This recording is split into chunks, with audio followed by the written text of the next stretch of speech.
Okay, welcome everybody to another class on advanced phrasal verbs and idioms. So you might be wondering why I've been doing so many videos about vocabulary. And this is because, as I said last class, I actually believe that this is the hardest part of English. English has a really wide vocabulary. There are a lot of phrasal verbs, there are a lot of idioms and idiomatic phrases, and you hear them and see them and read them everywhere. And so it becomes necessary, if you want to understand your favourite TV shows, or if you want to understand what's written in the newspaper or what's written in books, it becomes necessary to pick up a lot of these advanced phrasal verbs and idioms. So of course this is an advanced class, which means I'll be speaking quite quickly, because advanced level speakers of English need to get used to fairly fast speech, but I'm not a big fan of fast speech. I think speaking slowly is better than speaking quickly, but sometimes I have to rush. Sometimes I have a lesson to do. Now, if you're interested where these phrasal verbs come from, they actually come from a white book called Advanced Phrasal Verbs and Idioms, and you can find that book. It's by Oxford University Press, and I've just used that book for inspiration, and so that's where these words come from. But I do have my own book on phrasal verbs, which you can buy from Amazon in a black and white copy for £20. It's called Visual Phrasal Verbs. You can see it there. There's my name, and you'll get lots of pictures to help you get to grips with these phrasal verbs. And hopefully it will start encouraging you to put these phrasal verbs in your speech, to include them in your speech. And I hope that the pictures make them really obvious, really clear exactly what they mean. So please go on Amazon and buy that book right now if you fancy, or you can go to my website skype-lessons.com and you can find a PDF version there. Hi Otto. Otto's one of my students, and I go through all of these words with Otto, and I go through all of these words with many other students as well, such as Alex and Andre. And what we do is we discuss these idioms, we discuss these phrasal verbs, and I encourage the student to use them when they're retelling something very often. But we talk about how exactly they're used. We talk about exactly what kind of sentences in which kind of sentences you find these idioms and phrasal verbs. So please go and buy that book, and you can get it on the website or on Amazon. So let's get going, because I don't like to waste time.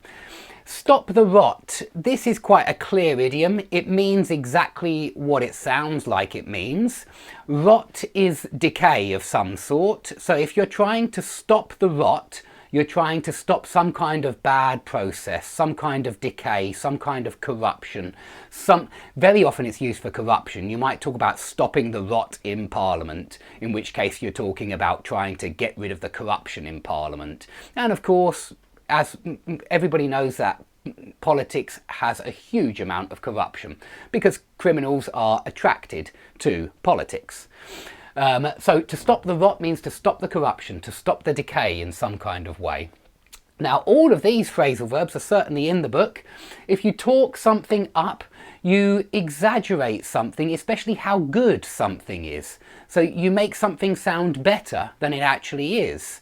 And well, it might be because you might talk someone up, and that means you admire this person. And so you talk them up because you think that you want everybody to know how wonderful they are. And play something up means exactly the same thing. If somebody plays somebody up or plays something up, they exaggerate the good points of it and they talk about how wonderful it is. Now, notice that if you do something up, like your house, you decorate it, you make it look more wonderful. If you jazz something up, you make it more exciting in some kind of way. If a woman or a girl, and this is for females, if they doll themselves up, it means they're dressing up, which is the next one. It means they're making themselves look nice. They're putting on their makeup, they're dressing up very nicely. They're dressing up so that they look attractive. So when a girl dolls herself up, they're making themselves look attractive. And when a guy spruces himself up, he's making himself look attractive. And so this one's for boys. Spruce yourself up, and doll yourself up is for girls. Okay, so lots of phrasal verbs with up mean to make something look more wonderful or seem more wonderful, or to say that something's more wonderful perhaps than usual.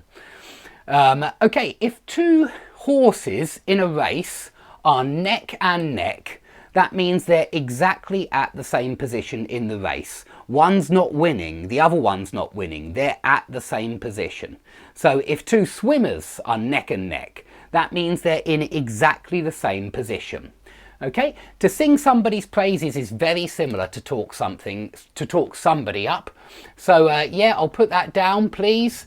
Do suggest some other good phrasal verbs and idioms. I know we've done that one before, so that's a great one. And try to group together these idioms and phrasal verbs so that you remember lots of them at the same time. But yeah, I agree. Sing somebody's praises, praise somebody, talk somebody up. They're all very similar.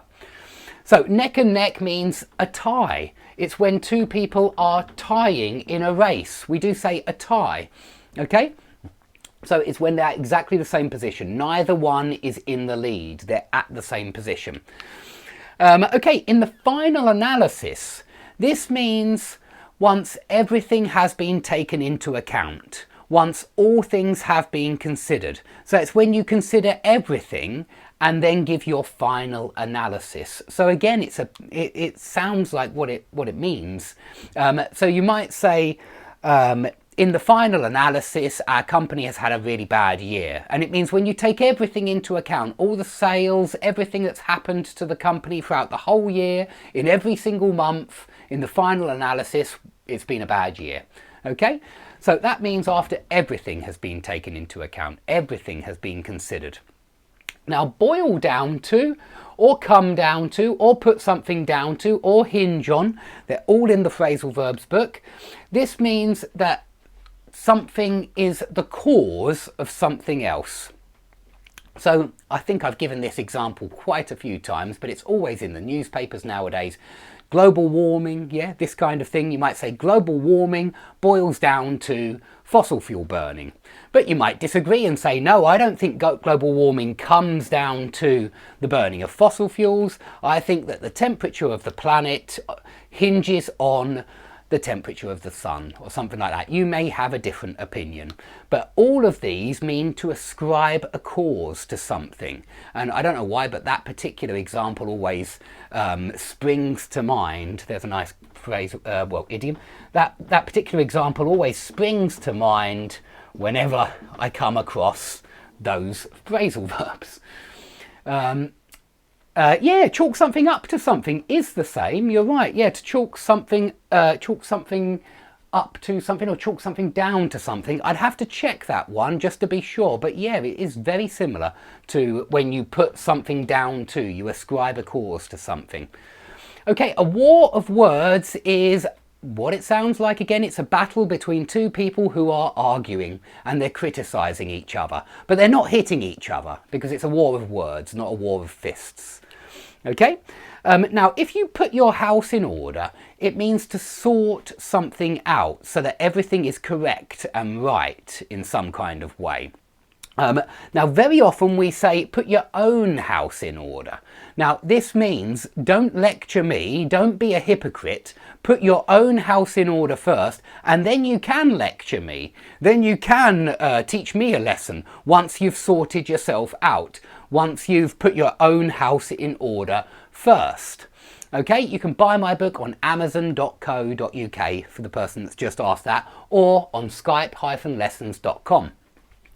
Now, if you don't give an inch, or don't budge an inch, or don't move an inch, and it's very often with won't, actually. He won't budge an inch, he won't move an inch, he won't give an inch. This means that this person is a very stubborn person. This means that this person is obstinate. They are pig-headed. They are not the kind of person who is flexible and easily persuaded, or not the kind of person whose mind can be changed. Yeah, so somebody won't give an inch, won't budge an inch. It just means that they're digging their heels in, and that was in a different lesson. I can't remember which one now, but dig your heels in. This means that you're not going to change your mind when you dig your heels in.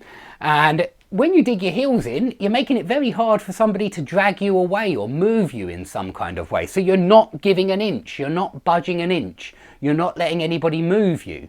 Okay, so that should be pretty logical. You can also say stand firm. Now, stand firm means don't change your position, don't move. So this is very similar. When you say stand firm, you mean don't stick to your guns. That's exactly what you mean. Very good. Stand firm, stick to your guns, dig your heels in. All of these are very, very similar. So thanks for giving me a couple more that didn't spring to mind immediately, but stick to your guns. Yes, I agree. This is a very similar idiom to stand firm. Okay, now if everybody jumps on the bandwagon or climbs on the bandwagon, this means that something is successful. For example, the Bitcoin price is rising. You all know about these cryptocurrencies, and I'm sure you've all heard that there was a period of time when Bitcoin was increasing in price astronomically. Yeah, it was becoming extremely valuable at a very rapid rate. And this was because when investors saw that the price had doubled in maybe a day, it had dramatically increased in price. Other investors decided to jump on the bandwagon. Everybody wanted a piece of the action. Yeah, everybody wanted to get rich quick. And so everybody jumped on the bandwagon. Everybody started piling in money. Everybody jumped on the boat. Yeah, you do hear that sometimes as well, jump on the boat. But the bandwagon's much more common. Everybody climbed on the bandwagon, and then, of course, unfortunately, the price collapsed. So everybody gets involved when they jump on the bandwagon because something is successful. Okay, I hope that's nice and clear.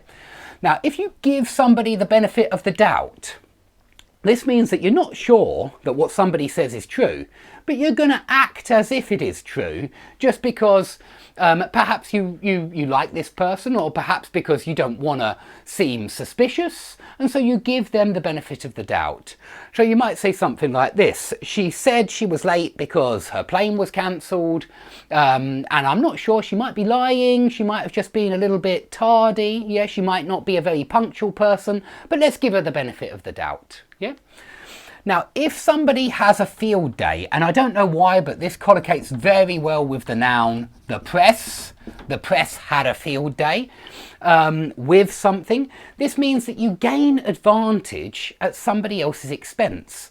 So maybe there's some kind of scandal involving a government minister, and the press have a field day with this scandal. Perhaps it's a very juicy story that everybody wants to read about. Perhaps there's a sexual undertone, something like that, that everybody will be interested in. It will be a real page turner in the newspapers. And so the press had a field day when the scandal broke out. Yeah. It just means they gained great advantage. They sold lots of newspapers, and it was all at the expense of the minister who was involved in the scandal. Okay, so then you'd say the press had a field day. Really quite a common expression. Now, if something runs and runs, or if something looks like it's going to run and run, it means it's going to go on for a long time. So that's quite a simple one. When something will run and run, it will go on and carry on for a long, long time, for ages and ages. Now, if something doesn't bode well for someone, or if something bodes well for someone, it means it looks good. It looks promising. It promises a good future if it bodes well. If it doesn't bode well, it doesn't promise a good future. So this is all about the future. To bode well for somebody, it means it's going to have a good future. It's a good sign of a good future, a successful future.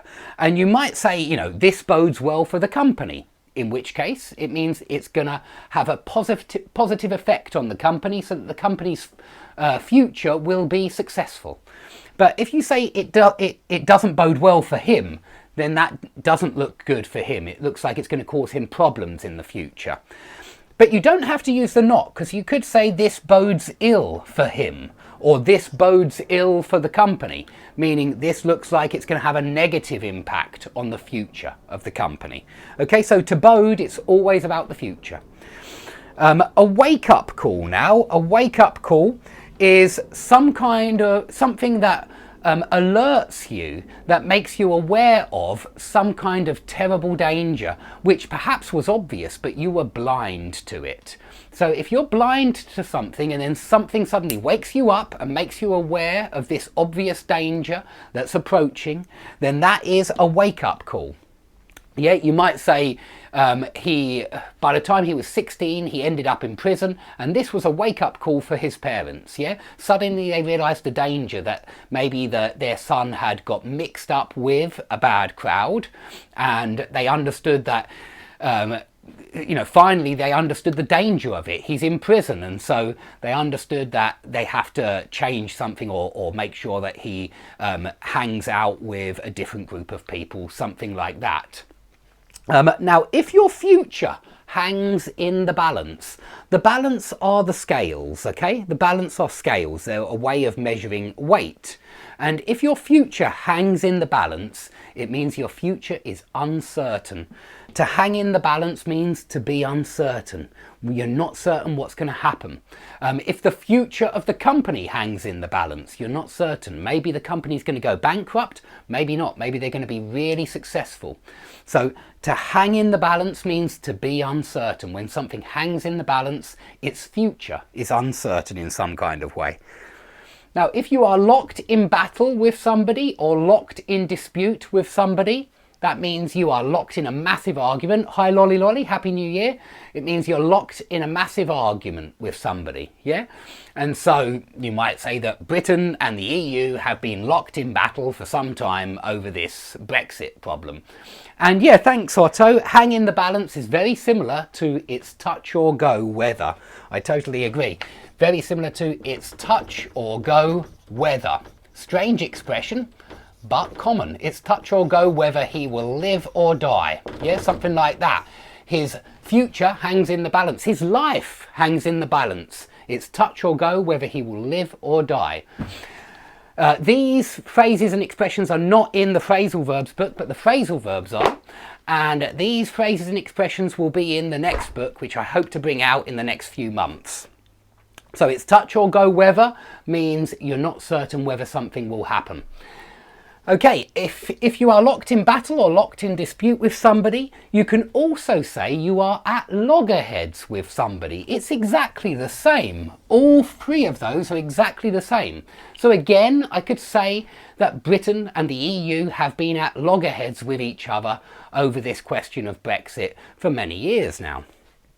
Now, if you can ill afford to do something, this simply means that you can't afford to do something. Okay? It means that you shouldn't do something because it's going to be bad for you, because it bodes ill for you in some kind of way. Taking this action bodes ill for you. So you might say he's been to the doctors several times and he's been diagnosed with lung cancer, so he can ill afford to carry on smoking. Yeah, something like that. It's a bad idea. Smoking bodes ill for him, especially after that kind of diagnosis. And so yeah, can ill afford to do something simply means shouldn't, really. Shouldn't do something because it will have a bad effect. Open the floodgates. To open the floodgates means to open the gates so that loads of people come in. Usually people, it could be something else actually, it could be something else, but very often this is used for people. The most obvious example for this is migration, because again it's something that's always in the newspapers nowadays. It's a very political topic.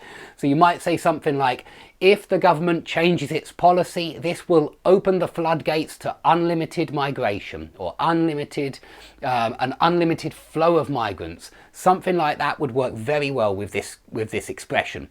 So to open the floodgates, it means to suddenly allow lots of something to come in.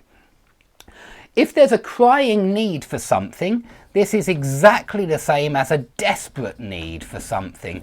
So I don't see any difference here between a desperate need for something and a crying need for something. So another very useful expression. If you have lots of people coming to your house, maybe you're having a party, you might need to free up some space, which just means make some space available. Because you've got so many guests coming, you need to free up some space. So you can free something up, You can free up some space on your timetable if you want to get more students or get more meetings in or something like that. There are lots of different things you can free up, basically, and it just means make something available for a particular purpose. Yeah, we don't usually say frees me up, though, so I'm going to take off the somebody. Free something up, yeah? That frees some space up, for example. And if somebody's ideas are out of step with your own ideas, that means they're not compatible in some way. Maybe you don't see eye to eye, maybe you're not on the same wavelength, but when something is when you are out of step with somebody, you have different ideas and they don't seem compatible. So for example, you might say the government, and I think this is really often the case, the government are out of step with the population. But you could also say the media, and again I think this is very common, the media are out of step with the population, and it just means that the people writing for the newspapers have no idea what the population are actually thinking or what kind of ideas they're having, and so they're not compatible, and the things that you read in the newspaper you sometimes scratch your head and think, who writes this? They obviously speak very little to the general population. And that's all for today. So thanks everybody for watching. Please give the video a like if you've enjoyed the class. Please keep an eye on the channel because there's going to be a lot more lessons this year. And please, if you've enjoyed this class, the phrasal verbs, not every word on this board, but more or less every phrasal verb is inside this book. So please, if you want to learn some of these advanced phrasal verbs, I advise you to buy my book. It's on skype-lessons.com, or it's also on Amazon. And so if you go onto Amazon and you type in visual phrasal verbs, you will find this book. It's £20 for black and white and £35 for colour, but I recommend the black and white version. It's much more economical, you know, it's a much better price, and I don't really see any difference between colour pictures and black and white pictures. So thanks everybody for watching. You can get the PDF though if you prefer electronic copies. Thanks for watching, and I hope to see you all very soon.